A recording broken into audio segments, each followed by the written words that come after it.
পরিকল্পনার মধ্যে নিয়ে এসেছেন। তার যে কর্মসূচি শিক্ষা, স্বাস্থ্য, অবকাঠামো, প্রযুক্তি, সমুদ্র সীমা, সীমান্ত সীমা, পাতাল সীমা, এমনকি আকাশ সীমায় অভূতপূর্ব অর্জন রয়েছে। আর আমাদের মৃত্যু ভাইয়ের মতো মানুষরা যেখানে যেখানে সমস্যা রয়েছে, ক্ষত রয়েছে, আগামী দিনে যারা বাংলাদেশে নেতৃত্ব দিবে সেই সব মানুষদেরকে নিয়ে, সেসব শিশু, কিশোর, যুবকদের নিয়ে এটি কাজ করছেন যে তাদের যেখানে সমস্যা, যাদের যেখানে শিক্ষার সমস্যা, তাদের খাবারের সমস্যা, তাদের এগিয়ে যাওয়ার সমস্যা, সেই জায়গাগুলোকে চুম্বক অংশ ভেবে মোটাদাকে তিনি কাজ করে চলেছেন।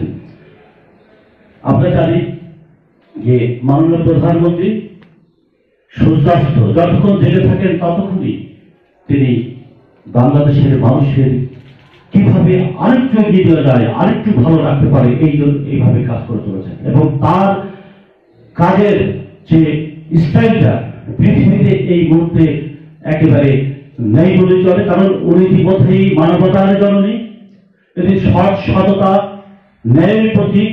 এবং বাংলাদেশের প্রেক্ষাপটে আজ 50 বছর ইতিহাসে যদি একজন সফল রাজনীতিবিদের নাম বলতে হয়, বলতে হবে শেখ হাসিনা।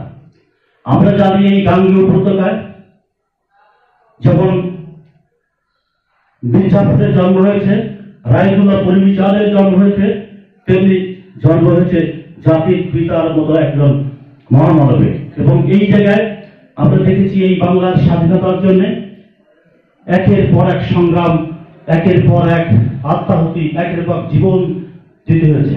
এই বাংলায় বিক্রম সিং থেকে শুরু করে ভবানী পাঠক, যারা তাদের জীবনের তাজা রক্ত ঢেলে দিয়েছে। ক্ষুদিরাম ফাঁসির মঞ্চে জয়গান গিয়েছেন, মাস্টারদা সূর্য সেন আমার এই বাংলার জন্য জীবন দিয়েছে। পৃথিবীগত ওয়ার্ডের মিলামিত্র সহ অগণিত মানুষ। আমার এই দেশে 1856 সালে সিপাহী বিদ্রোহ হয়েছে, সেই সিপাহী বিদ্রোহে কানুলাল জীবন দিয়েছে। আমাদের দেশে ফকির বিদ্রোহ হয়েছে, ফকির মজুসা মুসা শাহ জীবন দিয়েছে। আমাদের দেশে এই যে একের পর এক এত সমস্যা, সেই জিনিসগুলোকে আমাদের মাননীয় প্রধানমন্ত্রী এই মুহূর্তে ড্রাইভিং সিটে রয়েছেন। আমাদেরকে এগিয়ে দেওয়ার জন্য তার যে চেষ্টা, সেই চেষ্টা আমরা তার সাথে আছি। আমরা বঙ্গবন্ধু শিশু কল্যাণ কেন্দ্র, আমাদের মিন্টু ভাই, তিনি যোগবদ্ধভাবে আমাদেরকে সকলকে সাথে দিয়ে তিনি তার এই কার্যগুলো পরিচালনা করার চেষ্টা করছেন। এবং আমরা যতটা পারি তার সাথে রয়েছি। এবং আমরা চাই বাংলাদেশ এগিয়ে যাচ্ছে, এগিয়ে যাবে। আর কোনো নাটক যাতে আমরা না শুনি যে পদ্মা সেতু ভাঙা সেতু হবে, পদ্মা সেতুতে আপনারা উঠবেন না।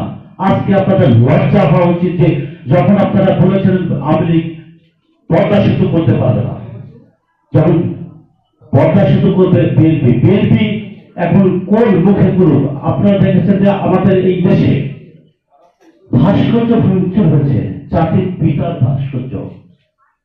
ব্রিটিশ বিরোধী আন্দোলনের প্রধান ব্যক্তিত্ব যিনি বাঘাযতীন, এবং ঈশ্বরচন্দ্র বিদ্যাসাগর পাঠাগারের সাইনবোর্ড ভাঙচুর হয়েছে কুষ্টিয়াতে।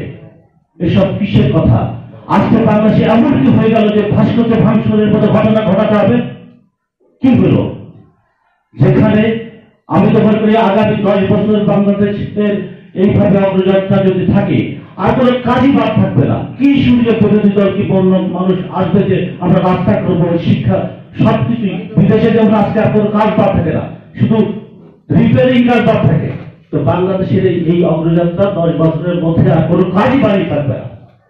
সেখানে আপনি বঙ্গবন্ধু জাতির পিতার ভাস্কর্য ভাঙচুরের দুঃসাহস কোথা থেকে আপনাদের আসে? যেখানে বাংলাদেশকে বলে বাংলাদেশ হচ্ছে অসাম্প্রদায়িকতার একটি দেশ, এটা ইসলামী রিপাবলিক অফ বাংলাদেশ না। যেখানে তুরস্ক, যেখানে ইন্দোনেশিয়া বিষ্ণু